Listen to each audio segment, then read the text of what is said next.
Yo, people, welcome back to the channel. Welcome back to another video. Um, so essentially, what we're second now. We're 4 points ahead of Arsenal, 7 points ahead of Man City, 2 points behind Liverpool. Liverpool have a game in hand. And who would have thought we would have been here? You know, um, I'll say a lot of us really actually, when I say a lot of us, I mean us Chelsea fans. We saw the vision, we saw the potential in this team.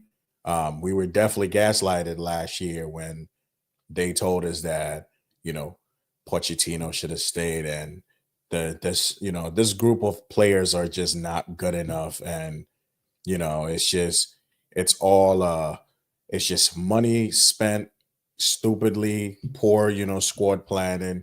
In the summer when we were trying to get rid of Conor Gallagher, you know, we almost got some Marodian when that deal failed. You heard people, why are they signing Joao Felix?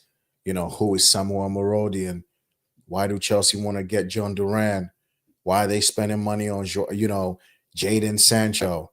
Neto was the only signing that a lot of people looked at and went, okay, this is a serious player, and to just see everything now just come to fruition. I think we have to give a lot of credit to the sporting directors. We have to give a lot of credit to these owners.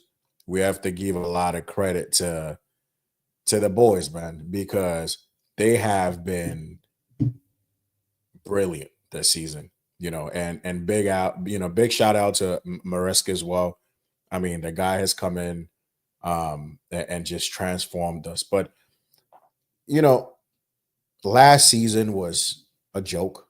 This season we've been great, and I want to show you, a timeline of these events as to how we got to this particular position right here.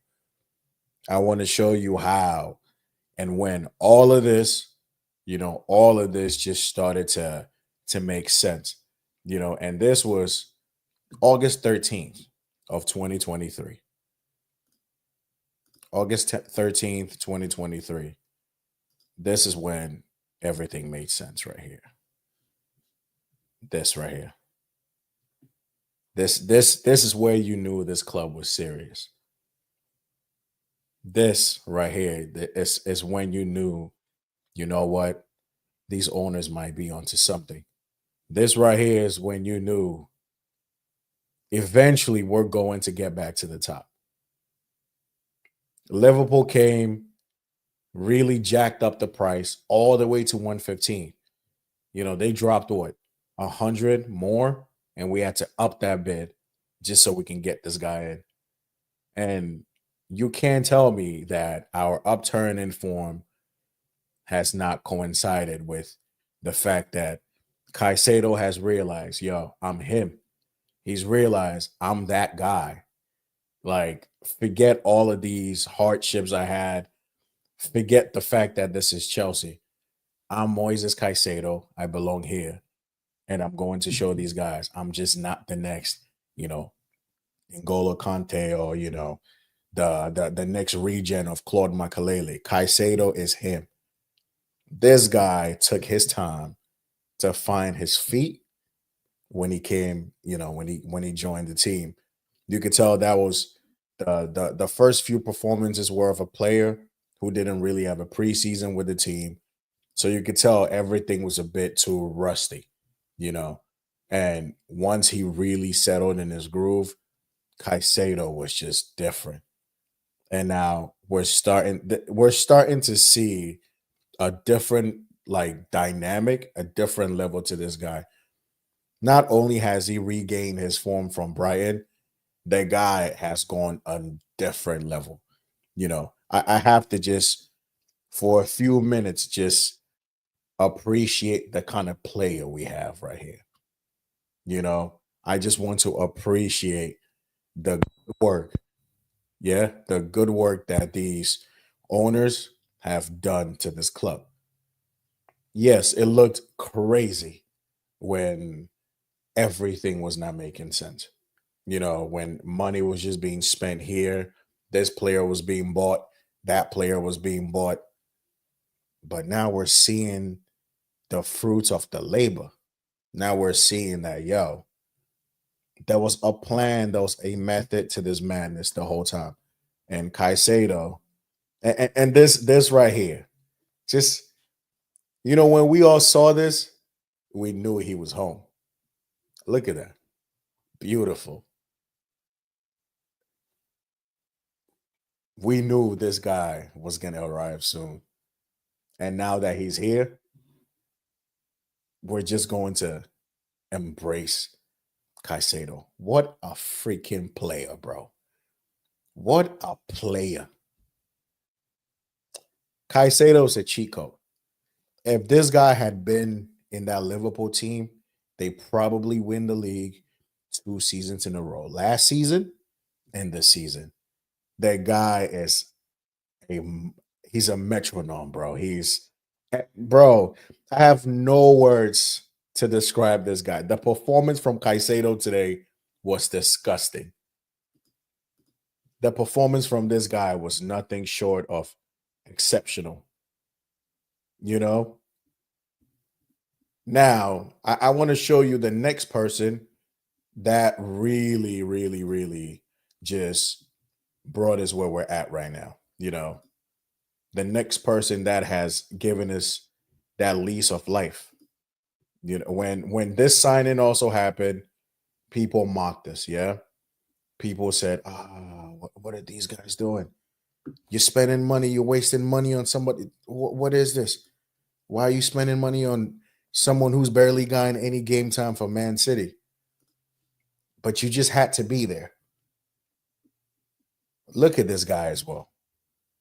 He has changed the future of my football club. Cole Palmer is a special player as well, and just with the way he's carried on from last season to this season, and he's just grown in leaps and bounds. His game is more than just goals and assists. Goals and assists are, yes, their metrics, your performances, and your consistency might be based on. But sometimes you just have to watch the game without seeing the stat sheet and just watch the player, and you understand the kind of player you have. This was one of those signings that when it happened, if I can go to the comments on this right now, if I can go to the comments, let's see. Let's see what people were saying about this. Let's see some of these comments. Look at that. 40 mil for a player who hasn't even scored a Premier League goal yet. Let's read some of these comments. Let's see. Let's see what people were saying. Spending that amount of money on him is ridiculous. Chelsea could have used this money to sign Kudus. Just look at this mid signing. Sold German Havertz and bought his English twin. They trolled United for buying Mount for 55 and paid 49 for Cole Palmer. We could keep going on and on and on about the ridicule and just the shit people have been able to talk for a minute. But right now, Cole Palmer's he's priceless right now. If you want to buy Cole Palmer, just take your money and shove it somewhere else because we're not interested. Let's look at the next person who has been able to just quiet people. Yeah, you guys remember this one. I'm sure you guys remember this one as well. When Ekbali went to what you call it? When he went to Benfica, he went to Portugal and decided he wasn't coming back without this guy right here. Yeah. Ekbali said, you know what? I'm not coming back without this player right here. Whole face Fernandez. It took this man only for him to leave his girl to be playing the best football of his life. Weird coincidence that his form is picked up, but he has decided to to turn up now. He's decided to show us that he is him. Nine goals, not what, how many, 9 goals, contributions in what, 5, 6 games in Enzo Fernandez. And I think what has really helped him is him being taken out of the spotlight and the team. When Lavia came back, you know, Enzo got that opportunity to just stay back a bit, kind of get your form back in order, get yourself together. Now he's come back a different player, you know? And before I go in again, let me talk a bit more about Caicedo for a second. Today's game. Let me just show you a few statistics today. I feel like this guy, just look at that. 13 recoveries, 100% tackle success rate. This guy was a spider, an octopus, and everything today. He was everywhere. This is a player. When Maresca said Caicedo now sits at that table, he now sits with the likes of Rodri and Rice. He sits at the table with the very best at the top. What a player, bro.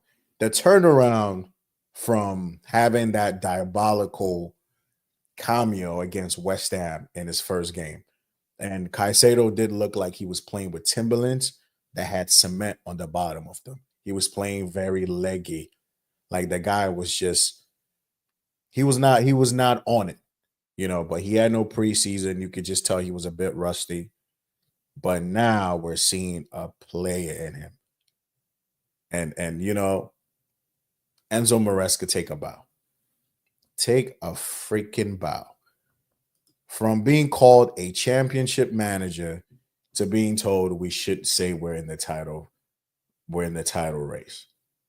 What a player, bro. What a manager. What a team. But let's get to this game, man. Let's get back to the game. Today, we played Brentford. We have not beaten Brentford in what?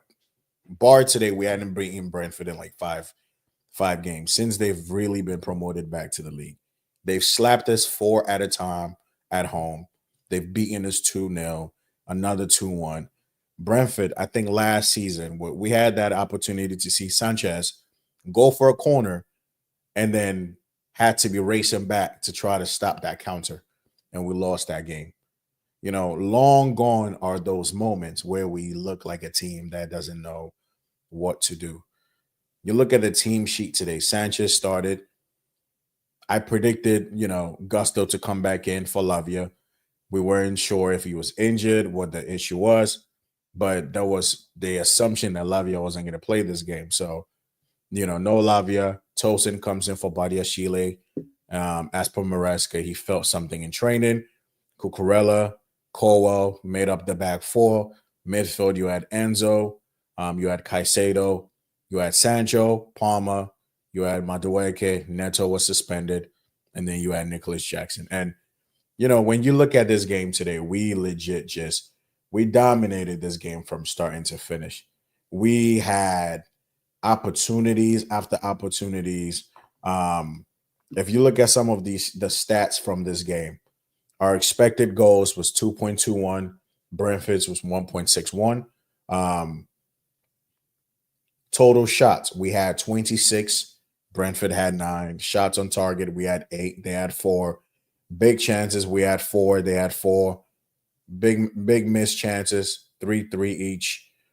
So again, they also had a few opportunities where they could have definitely punished us, but I think we should have been a bit more comfortable when it came to the scoreline. I think we were definitely wasteful. Palmer today, for me, a bit wasteful. Sancho, wasteful. Noni, wasteful. And not like wasteful that they're not really just, not doing anything. I just think the goalkeeper was handling business as well.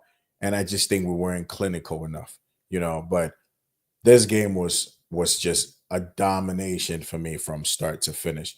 We weren't threatened at all. And like Brentford, when you look at their home form, they have one of the best home forms in the league. Their away form isn't as strong. Funny enough, we have the opposite. Our away form is stronger than our home form. So this game was going to be a potential banana skin. Throwing in the fact that Liverpool had dropped points, United had beaten Man City, Arsenal drew to Everton. You just knew like we needed to just get the points on the board. No matter how we did it, we just needed to do it. And we went into this game, and from minute 1 to minute 90, these guys were on it. Very, very good performances from everyone. Robert Sanchez today made some quality saves. Big, big, big saves. And that's the interesting about the interesting thing about Sanchez is he has these moments in him. Like he has these games where he just looks like a world beater. He has these moments where he just looks like, yo, this guy's a serious goalkeeper. And then he has the other games where it's kind of like, bro, what are you doing? Like, are you disconnected? Like, it just makes no sense. But that's the interesting about Sanchez. He's gonna win you games, and he's definitely gonna lose you some games. Today, he won his game. He made save after save after save. Tosin came in and handled his business. You know, bar that really, poor moments of play where Brentford got that one goal. I thought Tosin came in. He was commanding. He was proactive. Aerially, he was winning what he could. Tosin didn't put a foot wrong. And I think it was a smart, move bringing him in because Maresca could really have just went with Disasi. He could have went with, Vega as a center back. But I think Tosin does bring you a level of like calmness in your defense. He can also play those defense splitting balls as well. And we knew Brentford like aerially they're going to be one of those teams. Pinnock. You look at Norgard, Collins. They're going to be able to mix it up with you. So having someone who can eat these, aerial duels was very important. I thought he came in very impressive. Gusto, he's slowly picking up some form. Gusto is slowly picking up that impressive form that we saw from him last season. And I don't think it's even been entirely his fault. He's being played in that inverted role, and I thought his qualities were just being wasted. Playing Gusto in those half spaces does not help him whatsoever. He's not that type of player. I know he has the energy. He can. I mean, he could pass a ball forward, but like it's nothing that is going to like wow you. You know. So just him coming back to right back, I thought was a good move, a smart move. We looked solid. If Lavia was available, would Gusto have probably played this game? I would say so because I think Maresca did make that change against Spurs, and we just needed that balance on the right. So I thought Gusto came in, did well. Colwell had a good, he had a good game. I think for that moment where he lost in Buemo, um, could he have really done much about that? Probably not. And Buemo is one of the quickest players in the league. He's very rapid, and that ball was just a brilliant through ball. So Cole couldn't really do much. Maybe he could have been focusing a bit better, knowing where Embuemo was, but it is what it is. We conceded the goal. Cucurella got his first goal of the season, and he had a great game as well. The first booking he had was like, why would he get booked? And then the second booking as well, it's like, why would he get booked again? I just don't understand what it is. But now he's going to miss the Everton game. But in this game, he locked it up. He got his goal, clinical goal as well. That's like a goal, a striker. Any type of striker would be very impressed. Any type of striker would want to be able to score that kind of goal. Just lovely ball in by Noni, finished off by Cucurella. And then you ask your midfield, yo, what you got for me against Brentford? Like, what you going to do? Caicedo Enzo said, I got you. They handled everything in that midfield. You could just see Enzo's steps have just quickened. I think it's probably been the gym work he's putting in, honestly, because the guy's intensity, now he looks like he has a pep in his step. Like Enzo is not looking lethargic. He's looking a bit quicker. He's looking leaner. He's looking fitter. He's looking sharper, and that's all you can ask for from 100 million type of player. They spent a lot of money on you, almost got into a fight for you. So these performances have become, something that we're appreciating now. But he's always kind of had this in him. We're just starting to see that, and that's all we can say. And Caicedo, there's nothing else to say about Caicedo. This guy is just going leaps and bounds. His level, his quality, his consistency, his ability. Like, the guy is just an all-around player. You want him to play the lone six, no problem. You want him to play in the pivot, no problem. You want him to invert, no problem. You want him to play as an 8, no problem.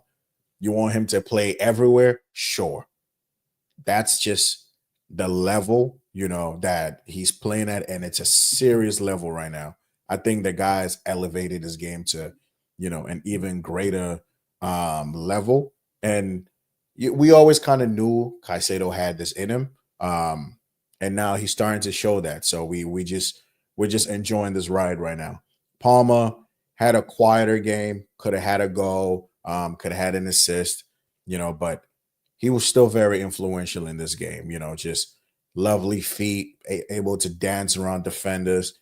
Weight of pass was good. He was playing, to me, today he was playing that role of like a dictator, dropping deep, getting on the ball, trying to make things happen.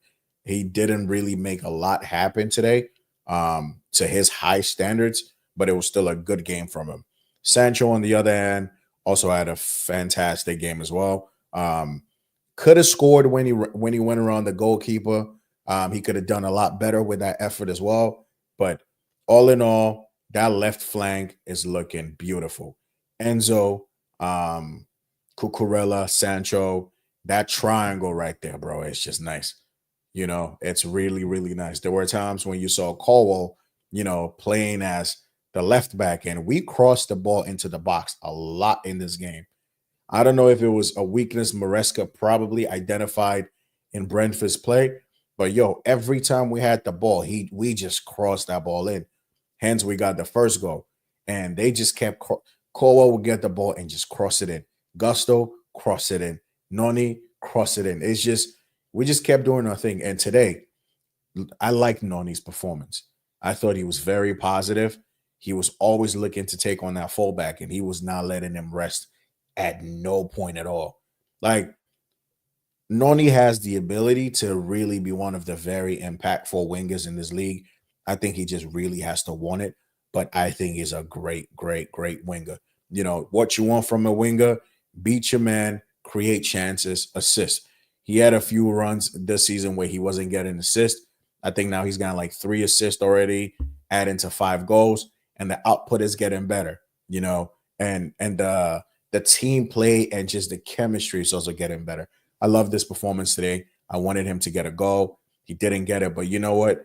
He's taking shots on his right foot. He's making things happen. These little reverse passes into like Enzo or anybody, it was beautiful to see, man.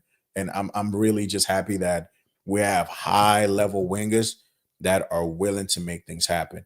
And Jackson, that finish, bro. Jackson, this season he's playing with the shackles off. I don't know what Maresca said to Jackson, to be honest with you. I don't know what's happened to this guy, but he's really just relishing it. You know what? It might have been Michelobi. John Michelobi has been the catalyst for Nicholas Jackson's performance, because for him to be, just hyping up Osimhen, and again, to be fair, we all wanted Osimhen. We wanted Osimhen to come in because we want quality in the team regardless. Jackson is on form. If you add an Osimhen, you're gonna have the goals and the workload shared between them too. But Jackson took all of this stuff personally, put his head down, and he's just working hard. And the guy he's been phenomenal, bro. What, 9 goals this season already, a couple of assists. Bro, long gone are the seasons where our highest goal scorers was Jorginho with 7 goals, and they were all penalties, man. Now you got Palmer getting you 20-something goals in the league. Jackson is well on his way to about getting you like what, over 17, 18. Noni could potentially get you double digits, maybe 10 goals this season. And then now you're starting to look, everybody's chipping in. Sancho could probably get you another 6 or 7. Now you're looking at Palmer. How many can you get me again this season? And then, bro, now people are trying to throw us into the title charge because we're just one of the consistent teams in the league. And that's just all down to how this squad has really been put together, how the managers really come in and he's just implemented that this is how I want to play. If you don't fit the system I'm trying to play, if you're not good enough, you gotta go. Sterling, gone. Chilwell, gone. Chukwuemeka, barely in the team. For him in particular, I don't think he's really taking his opportunities. He's just looked very awful this season, to be honest with you. Even against just not as strong teams, like his first touch is always poor. He's chasing his second touch. Bro, he's not been on it. But today, 10 out of 10 performance. All these guys, they just handle business. Our bench today was very, very weak. No Felix, no Lavia, no Badiashile, no Mudrik, and we still came out with the performance. That was resemblance of people who are really ready to challenge. So big up to the team, impressive performance. Love to see it. Today, matter of fact, let's not even let's start with Saturday.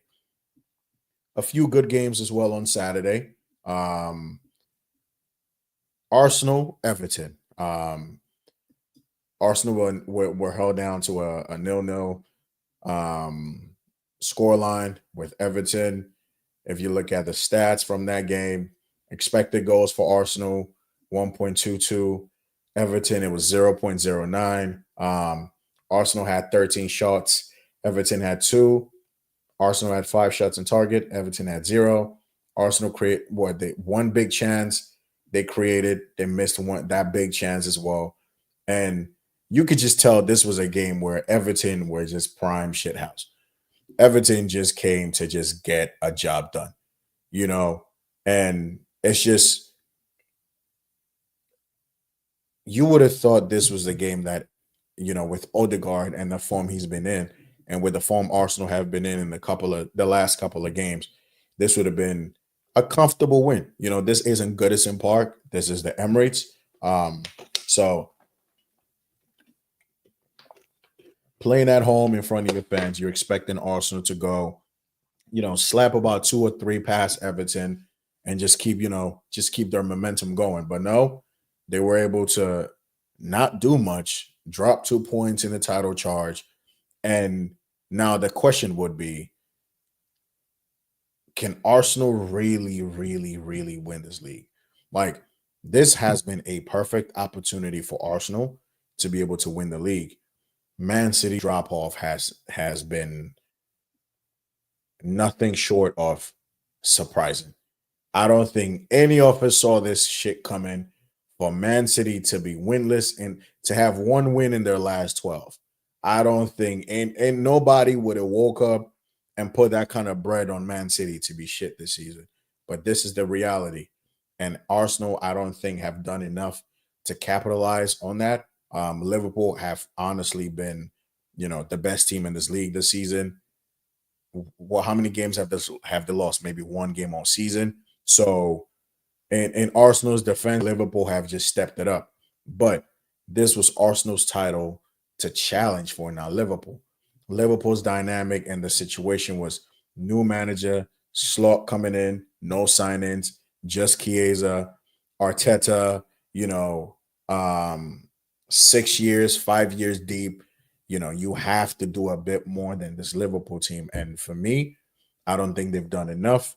You look at their window. I don't think they needed Mourinho. And to be fair to Mourinho, every time I've seen him play, I've thought, okay, you know what, he looks decent.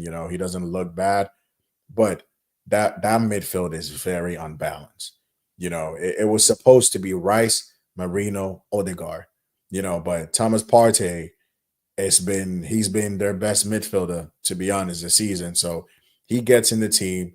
You got someone like Califiori who they spend what? At least 30, 35 mil on, and this guy's barely available. He's always injured, always out. Um, the best defensive partnership in Gabriel and Saliba. And I still believe that defense is really strong enough to get them to a title, but it's just their offense just has been off of it. And defense wins you titles, attacks win you games, but you got to win games to win titles, bro. And right now, their attack has been looking real stinky. Martinelli, Trossard, you look on that right side, Trossard, Martinelli, Sterling. It's just, yo, what's good, bro? What's good? You look at that left side and it's just nothing, bro. There's no productivity on that left hand side. It's just dead food. If nothing happens from Saka's side, nothing happens for Arsenal. And this over reliance on Saka has just been a very big detriment. Kai Havertz, I mean, the less said, the better. Arsenal play better when they have Gabriel Jesus, who also does not like the finished chances. So it's like, bro, what do you do? Like these guys are making so much money. Jesus and Havertz alone probably combined to up to like 500 and something K a week, maybe 600. And you could barely get a goal between these two guys. If you want to win this league, you got to be able to like win games, bro. You got to be able to score goals. And like you look at Liverpool, they have a good balance. They're also relying on Salah a lot this season, but they're winning their games. Games that they could have been, they could have lost, drop points in. Salah has bailed them out big time. Arsenal ain't got nobody like that right now. So I think for them, bro, listen, January is coming up. If they want to go sign somebody, they probably should. It might help them, to be honest with you, because it's not looking good, man. You look at their next few games.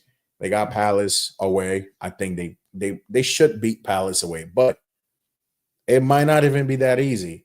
Palace are coming on some good form. Arsenal played them back to back in the Carabao and the Premier League, so you're gonna have to rest players on Wednesday, and then you might have to go with your big guns on Saturday. Yes, on Wednesday, Arsenal are playing at home, so they could probably just go with a rotated team. But again, I don't think Palace might rotate anyway. So that could be another cup, another title that they might not be able to win if they go with a very heavily rotated team. But Arteta has to figure it out because it's really stagnated, bro. It's not looking good. It's not looking great. It's just it's bad. It's stinky, bro. So Arsenal now they're second behind Chelsea. And who would have seen this coming, bro?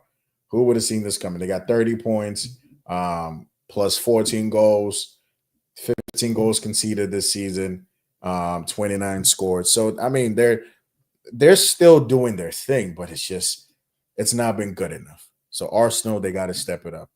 Then we went to Anfield on Saturday. Liverpool 2, Fulham 2.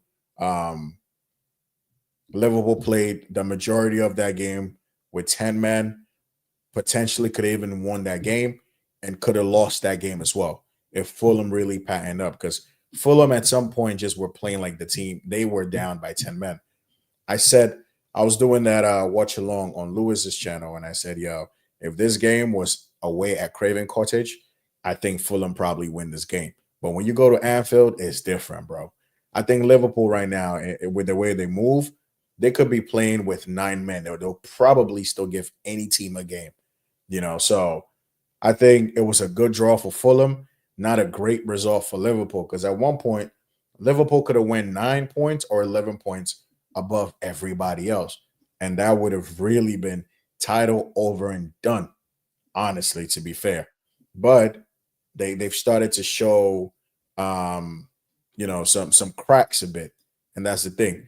I believe this is about a solid thing. I don't think relying on Salah is going to be sustainable, because right now I think this guy is probably responsible for like 80% of their goals, which is a scary statistic. Like if Salah does not score or create, yo, it's bad for Liverpool. You feel me? You but thing is, you got like Nunes, who is just one of the worst forwards ever in the Premier League. Like Nunez is a terrible, terrible player. Jota's been, kind of injured for a minute, so he hasn't really seen game time. Um, Diaz started the season off kind of on fire, but his fire has been cooled down a bit. You got Cody Gakpo that can contribute as well. Like he gets goals here and there. So you got a few people like that will chip in, but so far it's just Salah. It's Salah or bust for Liverpool. And I think if they really are going to win this league, bro, they have to find other opportunities and like somebody else has to step up because it's inevitable that everyone goes through bad form. Maybe Salah keeps this up to the end of the season, It's renewal time right now anyway. He needs to get that bag, so the consistency has to be there for him to get what he's asking for. But if he does not create, if he does not score, bro, it's curtains for Liverpool. But I got to, yeah, nah, for sure. I think they need a striker, but like they have so many strikers too. So I don't know how they're gonna figure it out. But Fulham, on the other hand, could have walked away with something. They really could have walked away with more than the draw. But you're playing at Anfield, bruh. You take what you could get and you go away. I thought they probably had done enough to win that game when Munoz converted that chance, but Jota comes in 86th minute. He does his thing, equalizes, and Liverpool look like they were going to just probably steal the win. But big points dropped for them. Now they're only 2 points. Their game in hand is against Everton. We don't know. I don't know when that game is going to be rescheduled, but it could be tricky. It really could be tricky for Liverpool. Now they need to be consistent again and just keep it moving. Thing is, I look at their squad and I'm like, yo, their squad might be very overstretched now. If you have games every 3 days and you got to keep putting your strongest team, because right now I believe any team without Salah in it struggles for goals. So if you got to rotate, I don't know, say against Forest on Wednesday, and then on Saturday you got to play Newcastle, you got to rest Salah for at least one of those games.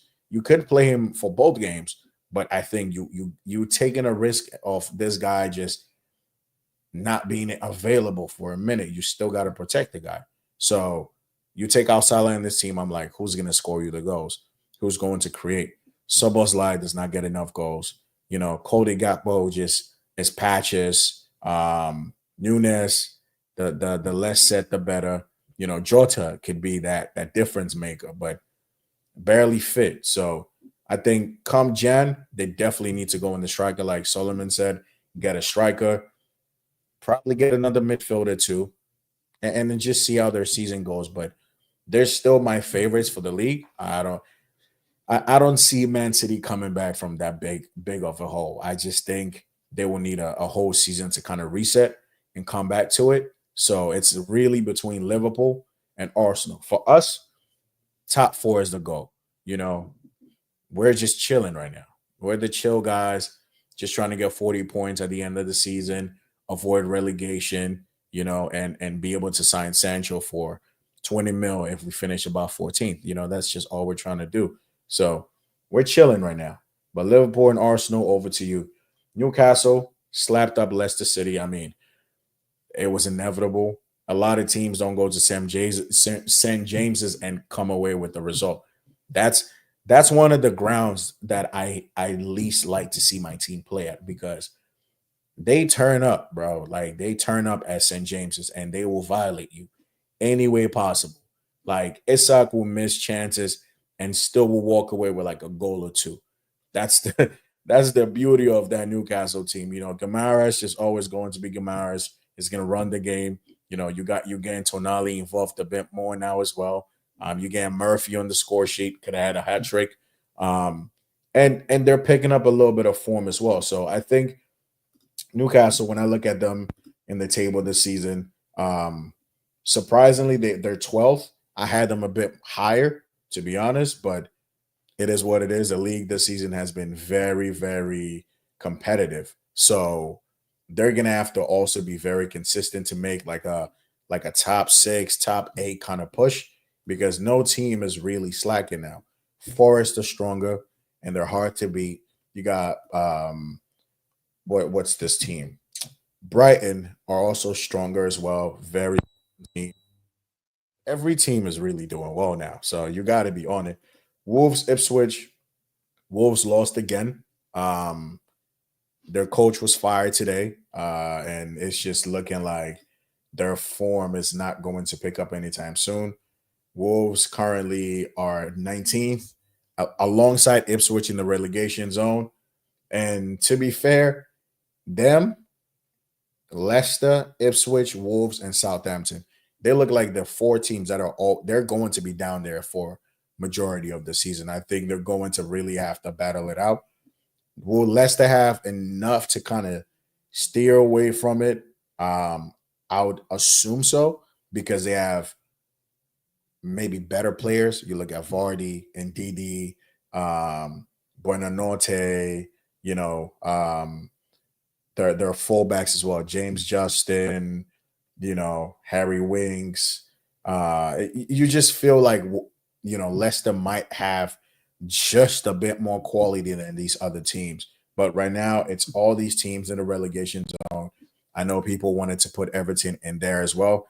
I Everton, I just feel like they have a coach that knows how to how to avoid relegation, bro. Like he's like the Sam Allardyce. Like he comes in and he will just keep you above that threshold. So we'll see. But Wolves, since they lost Neto, because Neto was like their biggest weapon. Neto was that creator, the scorer for them. Neto was that guy that was just annoying to play against when he played for Wolves. But this season, they've not been in very poor displays of just professionalism. You got Cunha taking someone's glasses off their face. You got Lamina beefing his own teammates, trying to fight. It's a mess, bro. And I remember a certain somebody, a big Liverpool account, who Sam saying he would take more players from Wolves than Chelsea. I want to know if you're still going to do that, brother, because it's not looking good for that team, man. They're looking a little shitty. But anyway, Ipswich, they get that win, but they're still in the relegation zone anyway. So on the next we go. Forest, Aston Villa, a very good game as well. Looked like Villa were going to walk away with all three. Forest came back late, snatched the equalizer. Alanga got the winner, and their good form continues into the season, man. It's just all these teams somehow, Forest are fourth right now ahead of Man City on 1 point. That's legit been that's been the difference this season. These smaller teams or so-called smaller teams have gotten incrementally better and there's so much more just like a problem. What's up, Soap? You know, Forest, look at the season they're having. Brighton, look at the season they're having. Villa have fallen off the board, the pace, but again, they could also pick it up. So it was a big win for Forest. I ain't gonna lie, it was a big win. They're in the top four. It's just who would have seen this shit, bro? That's the thing. Like, who would have seen if you said to somebody after 16 games this season, your top six is going to be looking like Liverpool, Forest, Man City are not going to be in the top four, Aston Villa going to be in the top six. You would have said, if I said to you, the top six in the Premier League after 16 games in no particular order: Chelsea, Forest, Arsenal, Liverpool, Man City, Aston Villa, you probably would have said, oh, absolutely. Man City going to be first, Arsenal second, Liverpool third, Aston Villa fourth, Chelsea fifth, and Forest sixth. But now everything has been it's just been flipped, bro. And that's just the beauty of the Premier League. And that's why when we say the Premier League is one of the hardest and the toughest leagues, it's not just a joke, it's a fact. You look that anybody can beat anybody. Like in the Premier League, anybody can get it. Like it don't matter how much you spend. The smaller teams will give you a game, bro. And that's just the reality. Today, Brighton Palace as well. This was like, this game was very interesting because I was expecting, Brighton to like a nice low 2-0, 3-1 type of game to Brighton. But then Every goal that was scored today was scored by Crystal Palace players. Even the Brighton goal was an own goal. Palace just came and they made themselves real comfortable at the Amex Stadium. They came and they just played, bro. Like Sar could have had more goals. Chalobah Gehi, impressive, from defense. Eze was doing his thing, and it was a very weird game. Like I was watching this game, and it didn't feel like a 3-1 Brighton. Like it was just weird, but that's the reality. That's why this Premier League is so interesting. That you got Palace who are going to be struggling at home, go to Brighton and slap them up. Like it just makes no sense. But if you look at like their last five, they've really drawn more of their games than lost. So it's not like they've been on a terrible run of form, but for them to go and beat Brighton so comfortably, the Brighton team that Liverpool struggled to beat them, Brighton gave Arsenal a good game. Brighton have given so many people a good game this season. So to just see them being just played and just destroyed like this was very good to see. It also helps us because Brighton are, in the beginning of the season, they were one of those teams that was just not trying to go away. They were that annoying little team that's just still coming up. So the more they lose, listen, top four is the goal. The more teams like Brighton, Newcastle drop points, the easier it is to kind of gap all these teams and keep pushing. Man City 2, Man City 1, Man United 2. And this game was boring. I'm going to be honest. This was a very boring game. But United did enough to win it. City did not deserve anything from this game. I thought they were atrocious. It looked like they couldn't create no opportunities. Yes, they threatened with a few half chances, but bro, this Man City team deserves some surgery, big time surgery. Like it just needs to be gutted and just start all over because these guys are old. When Gundogan was coming back, we all thought, oh yeah, they're about to do a 5 P, call it what it is. It's just gonna be easy. He's looking like one of their worst players. Nunes, we've always said play him in midfield, don't play him as a winger. That tackle to concede that penalty was just typical of a midfielder. Like you don't make those kind of tackles, Brilliant play from Ahmad, but it's just Man City is so bad, bro. And if you look at their stats recently, Man City they've won one game in 12. One game in 12, bro. One game in 12, and that was against Forest.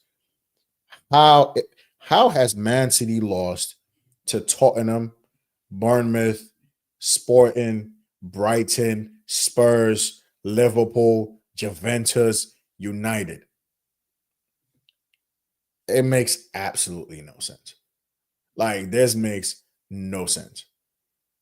They drew to Feyenoord, drew to Palace 2-2, and this City team is being shambolic right now. And I still think they're probably gonna scrape top four. Um, but it's not looking good, bro.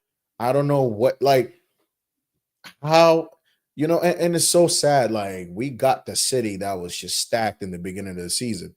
First game, they came to the bridge, slapped us around, 2-0 win, comfortable win, and then they just took away the points. And then ever since then, everything since Rodri got injured has just gone to shit. And it's weird to see Guardiola not be able to like rectify the situation. It's just looking like, bro, every game City plays right now, you can't even comfortably say they're going to win. It's like, yo, what happened? It's scary times for Man City. And you look at their form in the Champions League as well, and it's like, yo, bro, you're not doing any better in that as well. Like Pep is legit going, bro. He is going through it right now. And I don't know how he can fix this. Like, what's today's date? Today's the 15th. Bro, they got another 15, 16 days to be able to like get some fresh blood into this team and save their season. Can Pep and his team go 20 games in a row unbeaten? Yes, they can. We've seen them do it before. So I expect them to have some sort of fight back in the second half of the season. But right now, it's not looking good. Now you look on United's side, and before the game started, big news. No Rashford, no Garnacho. Mason Mount starts his first game, and you're like, all right, how is this team really going to shape up? Mount, after what 13 minutes, was already out, and speedy recovery to Mason Mount. This guy, his decline and his injury history has been very interesting to see because this guy was always available for Chelsea, was played by every single manager, Tuchel, Lampard, you know, what's his name? Graham Porter. Everybody played this guy to the ground, and now he can barely play 3 games in a row for Man United. I really don't know what it is, but a very bold team for the what you call it for the game, and they pulled up and then they got the dub and then went home with it. So what a performance from United, man. Ahmad, one of the best players in that team, one of the best players this season in the league statistically. He's got some goals, he's got some assists in all comps as well. And it's the confidence that he plays with. It's the fearlessness, and it's the quality at the end. Like, he can go on an amazing run, take on players, create for others. He's very selfless as well. And that's a beautiful thing to have. This guy could have went for glory a few times, but he would rather put other people in a better position to just have the best opportunity to win the game. He won the penalty, and then that finish, bro, that touch over Edison, and from that angle to still put the ball in a position where the defender still cannot even can't do nothing about it, bro. That is quality. Ahmad is a serious player. I think Ugarte, I'm still not convinced, but he's keeping it real simple now. He's playing the simple ball. One touch, move it, move, pass. He's doing his thing. Fernandez had a good game. In the beginning of the game, I seen some of these like switch balls he was playing, and I think he's kind of trying to relish the new role he's being asked to play. He's called the grenade boy for some reason. He just doesn't like to hold on to the ball too much. It's like he plays hot potato with it. The minute he gets the ball, he got to get rid of it. The minute he gets the ball, he got to get rid of it. So that's just his style. But I think Amarin is trying to kind of just have him, just keep it simple. You know what I mean? Like, just one touch move. And I thought he had a decent game. Maguire, Martinez, I thought they had good games as well. The goal they conceded, unlucky, because the deflection on that cross from De Bruyne for who was it, Gavardio to score, was just unlucky. And United really came back and won that game 2-1. And I'm trying to think, like, when was the last time United beat Man City? I'm trying to think when was the last time, and couldn't even tell you. So, matter of fact, let's see. So the last couple games they've played, this is in April. Let's see.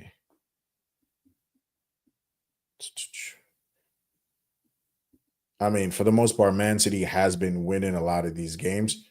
United have some wins in there as well. You remember the FA Cup final?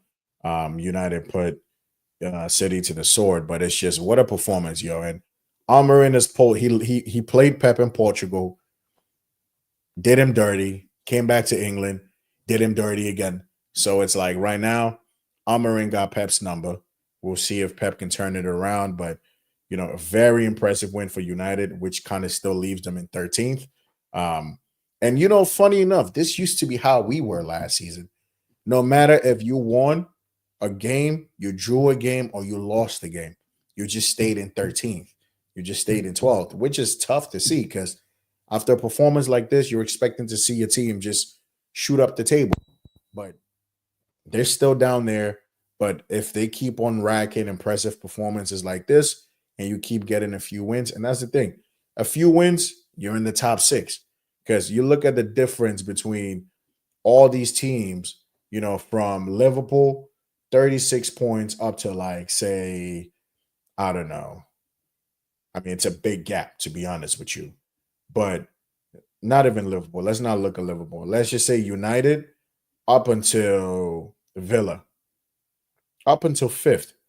If United win one more game and Villa draw or lose, United is closing the gap. Villa lose the next game, United win, they're all on 25 points. So the gap is so small that there's really no room for error. It's just about, goal difference right now. And what United have +2. I think Villa have -1, but they have more points. So it's bro, the gap at the top is really, really close.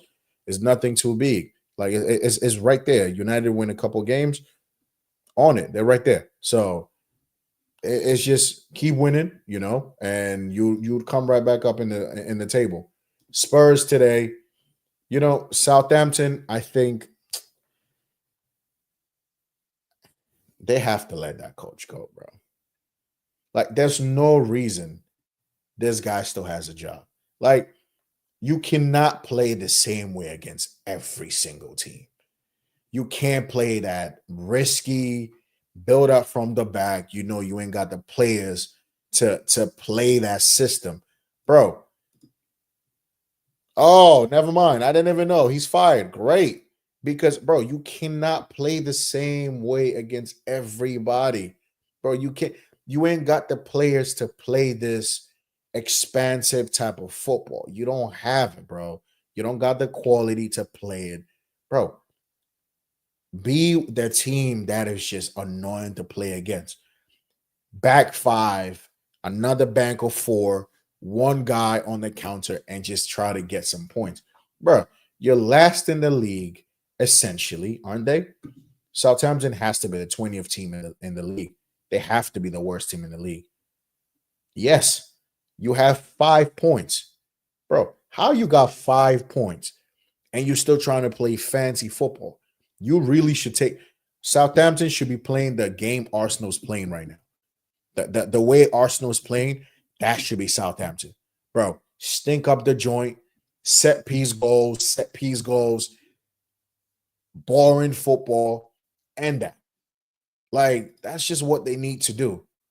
Who is Bentinelli? Is that our goalkeeper?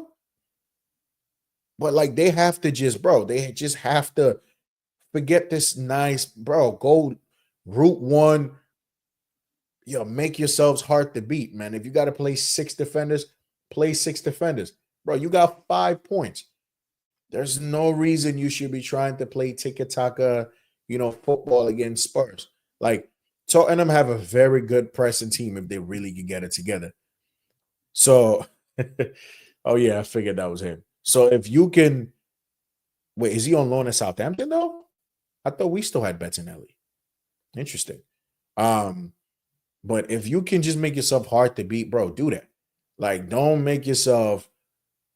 You're making it too easy, bro. Like, you want to play expansive football, you wait till you play like your Leicester Cities, your Ipswich, Wolves, Southampton, Everton, all these teams. That's when you try to like flex your muscle. Crystal Palace, hell, you want to do that against West Ham?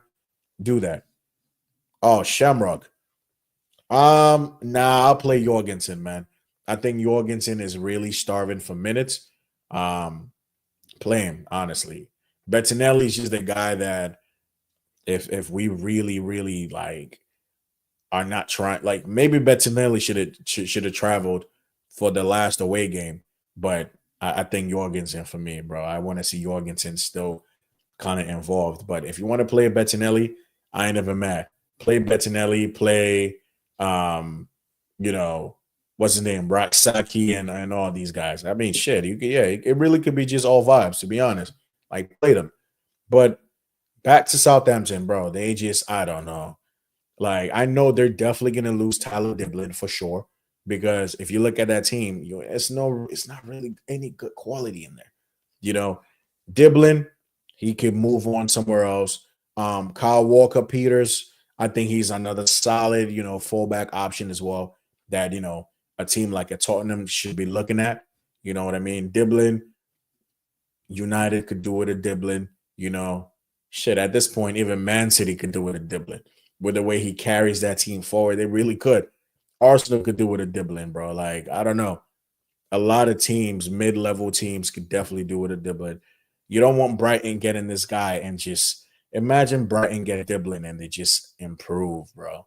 And I like dribbling as well. I think it's just it's the way he plays with no fear as well. And the guy is just very talented. He has good technique. Like the dribbling is just it's a joy to watch, really, you know. So I think they're going to lose some big players, but yeah, that's been the weekend review. Tomorrow, Bournemouth are playing against West Ham. I tell you right now, for free, I think Bournemouth are going to win that game for free because at home they are a very very strong team. Like I think Bournemouth at home, yeah, it should be very good. Madueke should play for Italian national team for more international minutes. Does he have family? Does he have like his pops, his moms? Are they Italian? I don't think Noni could play. I don't think Noni could play for the Italian league. I would. I don't know even if he would want to play for Italy.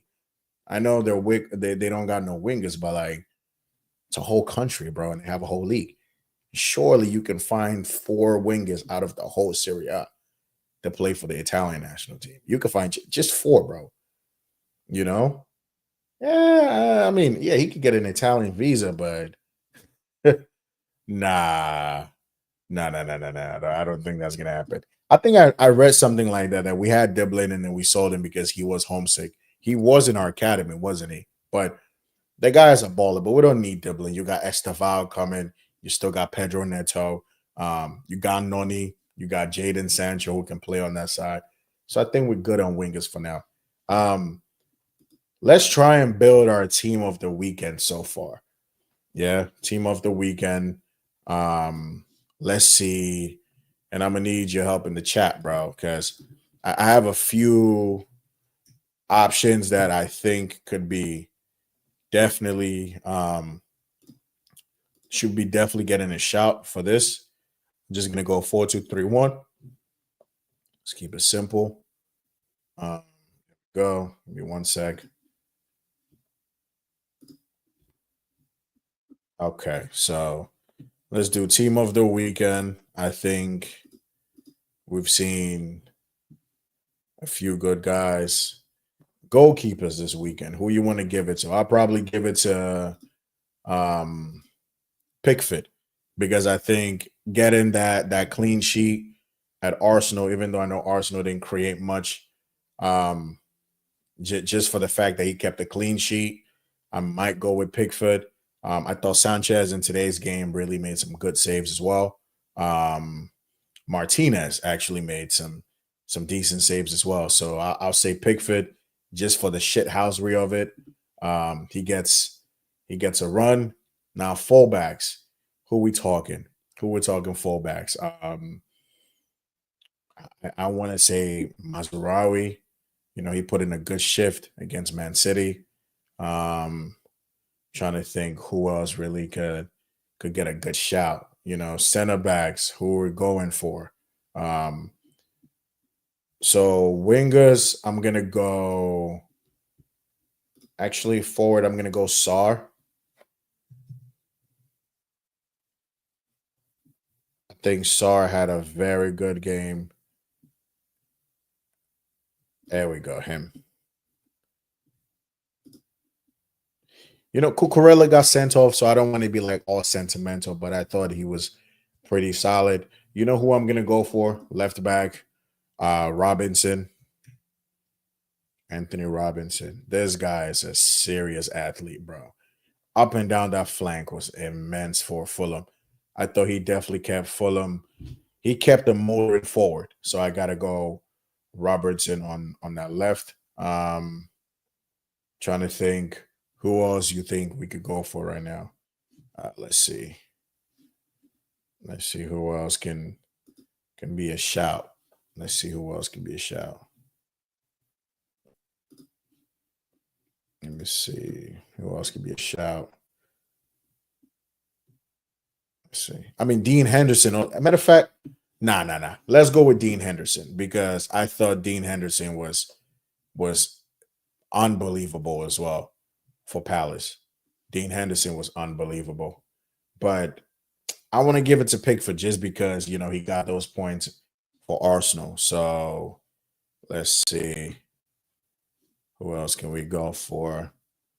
I mean, Eze had a good game, but yeah, let's see.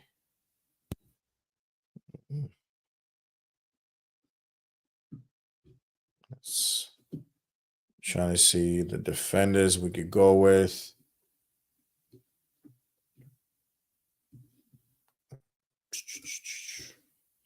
Give me 1 second, guys. Let's just see. Forest. Let's see. Could potentially Milenkovic, Murillo.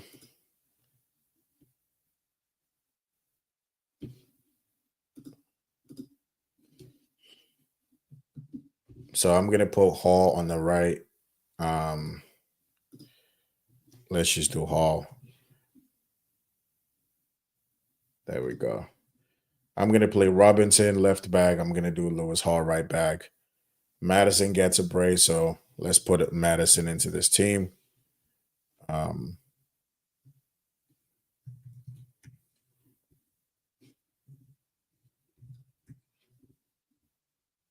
Okay, let's do Madison. Trying to figure out center back, so we're gonna put in this team. Got to make sure everybody's represented.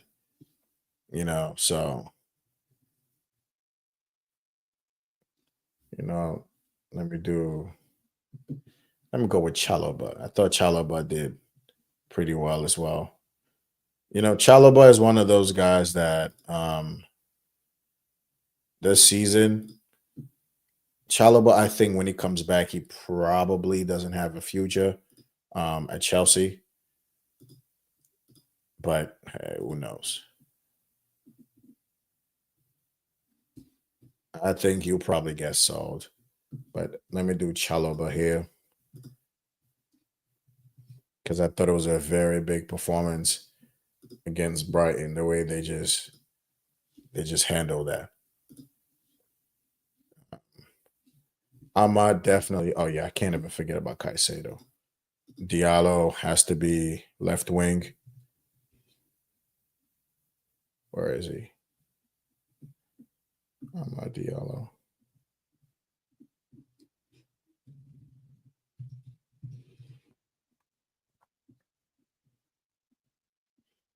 Why can't I find Diallo here?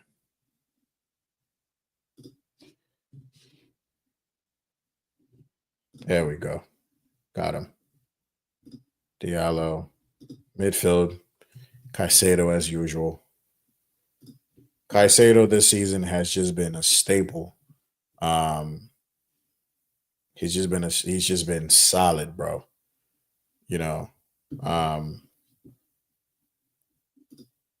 And I can't give this guy enough praises because I think with the level that he's playing at right now, you know what? Let's go Maguire. Why not? Let's go Harry Maguire. Kept it pretty tight for Man United. They didn't really get too much. Actually, let me go to Everton real quick. Let me just go Brentford.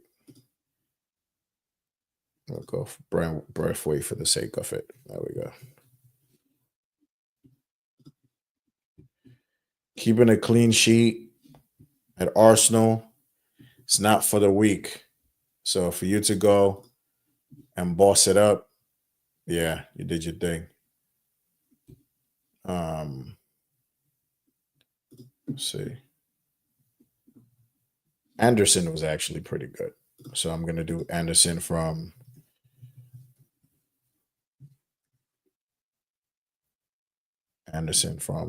there we go, him. And all I need is a left winger and then our Team of the week is complete. That's all we need. A left winger.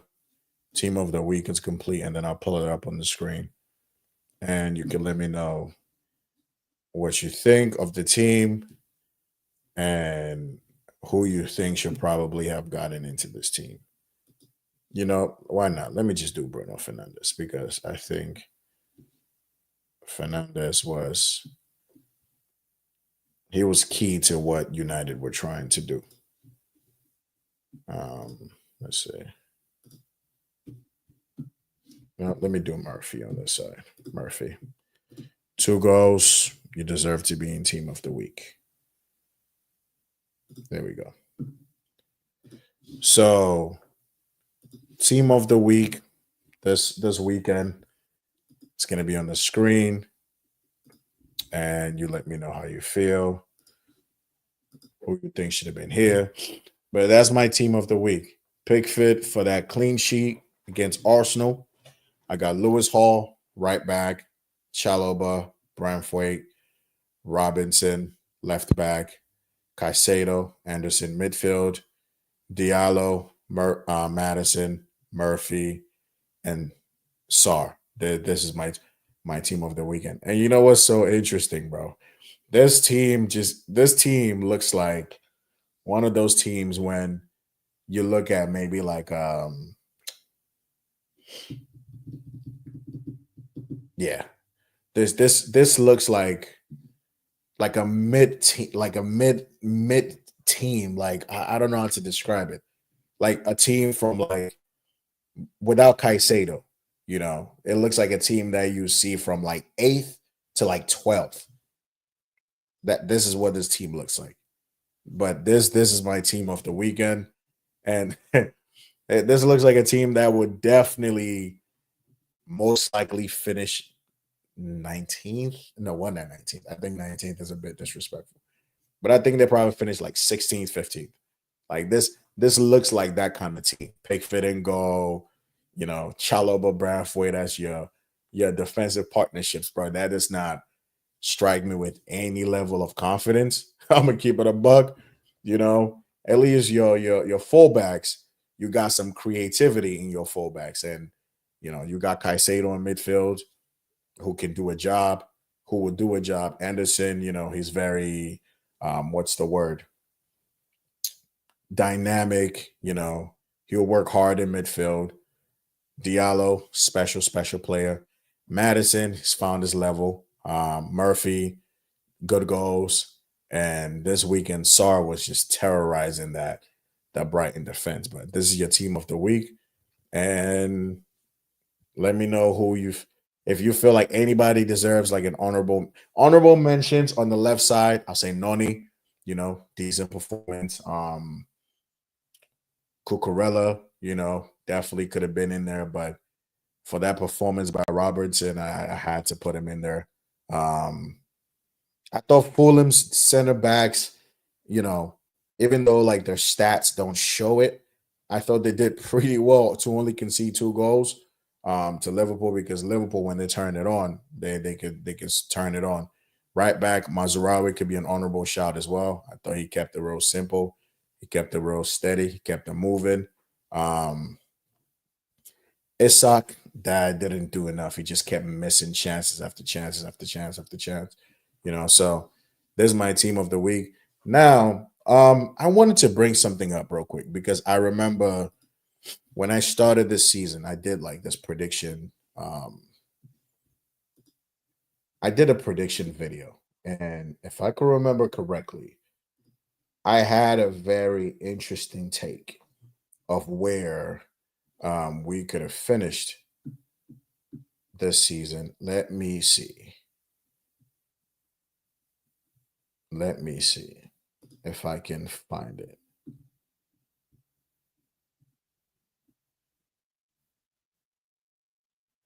What is my Premier League predictions? Maybe. Let's see.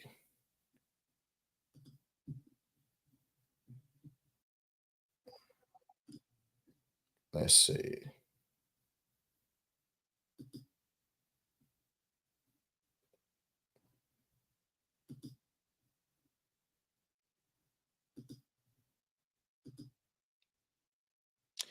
So yeah, I think it was this one when I did my Premier League predictions. I'll show you guys in a second. I had a few interesting takes. Okay, I didn't see Man City's crumble.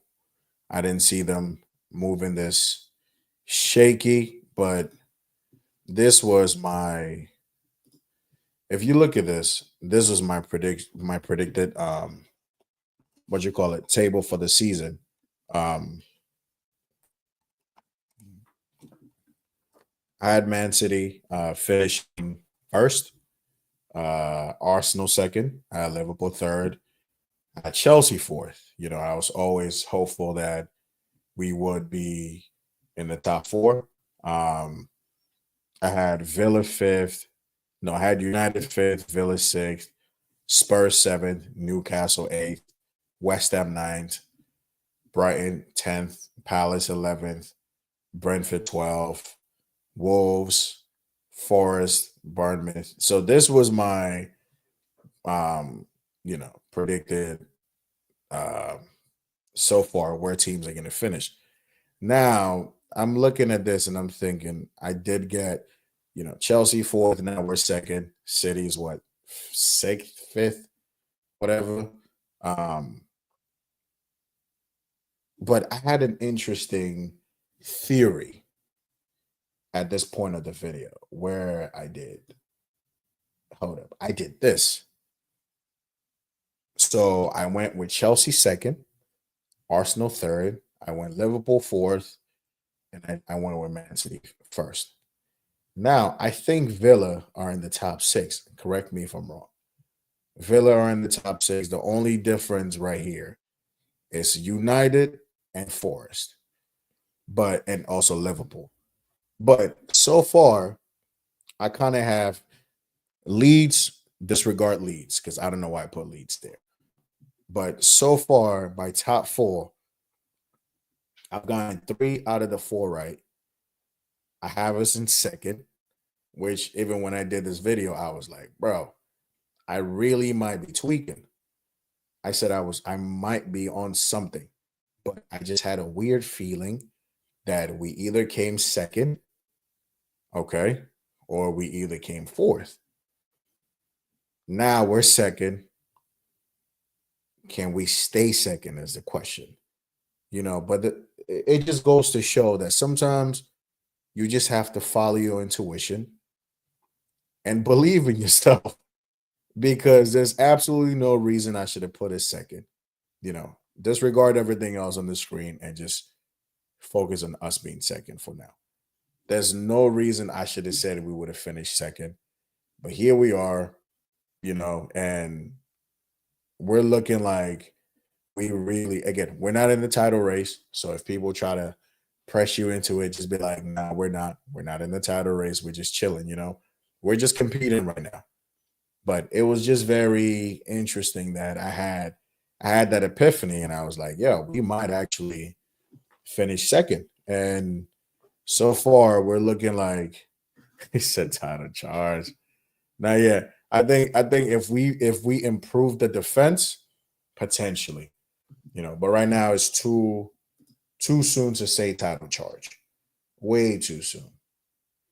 But we could be there soon enough. Soon enough we could be there. But it's just interesting, that's all. It's just interesting that I really had a feeling we could be doing a whole lot better than we are now. But it just goes to show that this team is so much better than we were given credit for. This team is so much better than, you know, a lot of people assumed. And we've gone really from beefing as to why the sporting directors and the owners, signed Joao Felix instead of Amoro Dion. And, when Conor Gallagher had to leave and, it was just this whole mess and everybody just thought, we were done for. It's just like, bro, just trust the process, trust the plan. We just might be onto something. But now I do got a question I gotta pose.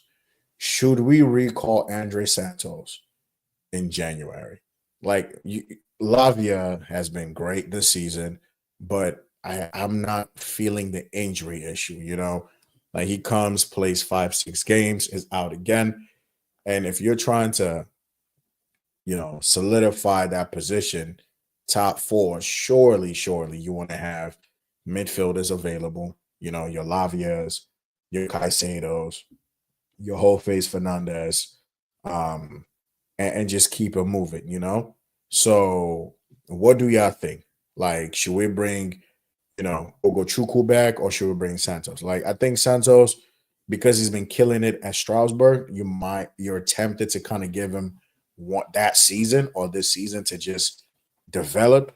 But it's just like, yo, we're trying to be up there with these, the bigger teams. And it's just, yeah. And also, we've gone from like, if you looked at our bench today, we've gone from having a solid like bench to just, Sheila out, Rich James out, Fafana out, Felix out. But hopefully these injuries. I saw a picture with Noni on the pitch, and I was just like, whoa, you know, what's going on over here? But hopefully it's just legginess and all this shit. Um,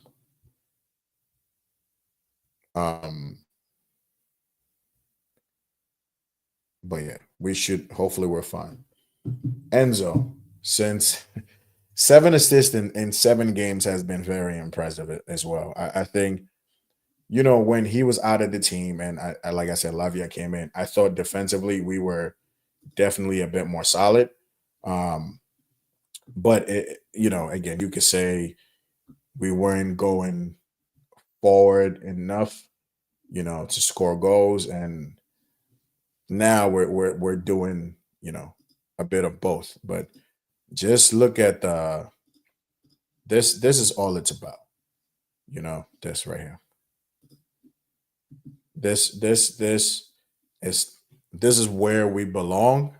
This is what we deserve because after the 2 years we've had, we deserve to be seeing stuff like this. And the job is not over. Again, we're not in the title race. We're just the chill guys trying to get to 40 points this season, um, and keep it moving. If Maresca does win us the Premier League this season somehow, then one of you guys got to be calling your your son or your daughters. One of y'all, not me, but one of you guys has to call them Maresca. I don't know who's going to be, but one of you has to, and one of you has to really call your kid Maresca because yeah, this is what we deserve. Um, but yeah, man, it's been nice to definitely see us having. Look at this. Look at this. Just look at this real quick. One sec.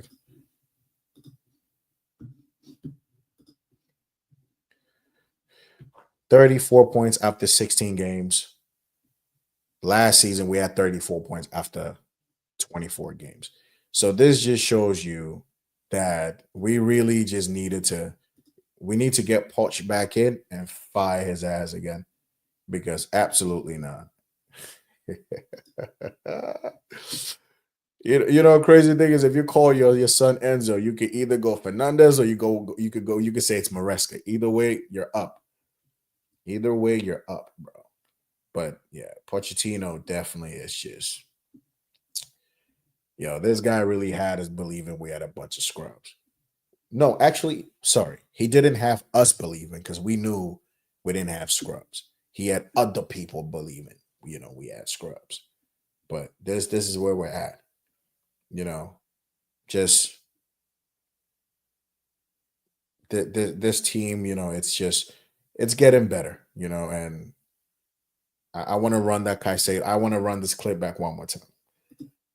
Let's run it back one more time before we get out of here. We're gonna end on that clip. We're gonna end on that clip. We'll end it on that clip. Don't worry. Give me a second. Let's see. end it on this clip. Give me a second. Let me. Sancho and Noni are definitely cooking for sure. Sancho especially. I think he's getting to that point where you could just see the confidence oozing out of him. Um, Sancho is a player, bro. He is a serious player, and people used to try to tell us a guy was shit. It just tells you, listen, you got to just leave that environment that does not work for you and go on somewhere and do better things. Because if you stay, boy, you're in trouble. I know the way he was cooking that goalkeeper, bro. He really should. I think he should have definitely done a lot better. Either passed it. I think he should have taken that shot the minute he got played through. He should have opened up his body and just kind of like placed it into the other corner. Um, but I think once he took that touch around the goalkeeper, he probably should have still taken that chance and that shot. But he didn't. But it didn't cost us because it just felt like eventually we were gonna get punished. It felt like we're gonna get punished eventually, but we didn't. So, um, yeah, I just want to bring this one second. I want to bring this. Let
Anyway, Moises Caicedo. That's the comment. What a player! And then one more time, we're gonna bring this other one back too. We'll bring this gem back as well. This one right here. Because thanks to these guys, we are we're eating good. Let's do this one more time. We started the video off like this. We're gonna have to finish it off like this. You know, we'll have to.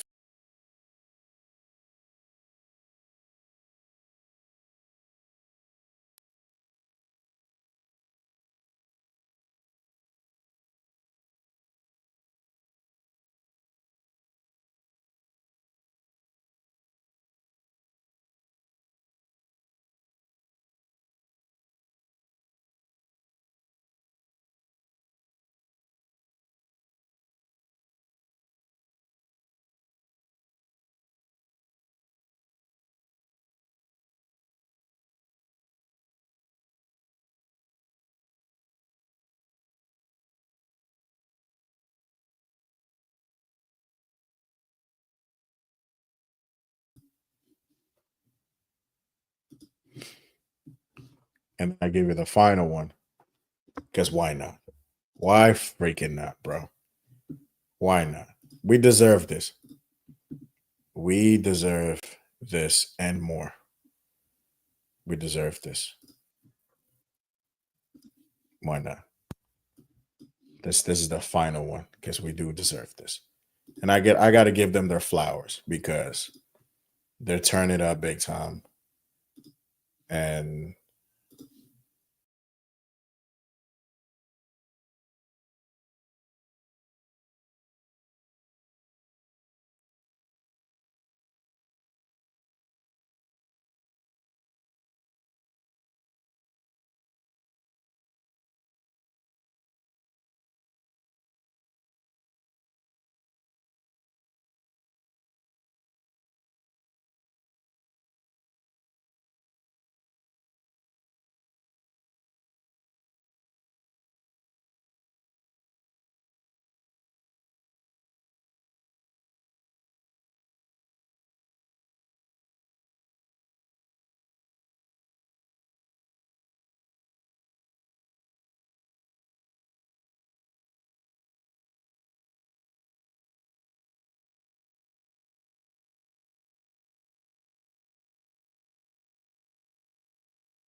Think the rivals ain't feeling it either. So it is what it is. But what a team, man. What a player. Guys, I appreciate you tuning into the stream. We got some more content coming out. But big win. Second in the league. 7 points ahead of Man City. Who would have thought that? Yeah, who would have really thought that? If you're new here, first time coming across the content, sub to the comments, man. Interact with a comment. You know, that's the you get some facts here. You get some, some pettiness. You get some bias as well, but you get some realness too. That's the whole point of this. That's the whole point of the game. And I appreciate you joining the stream. I'm your host, FKC TV. We gone.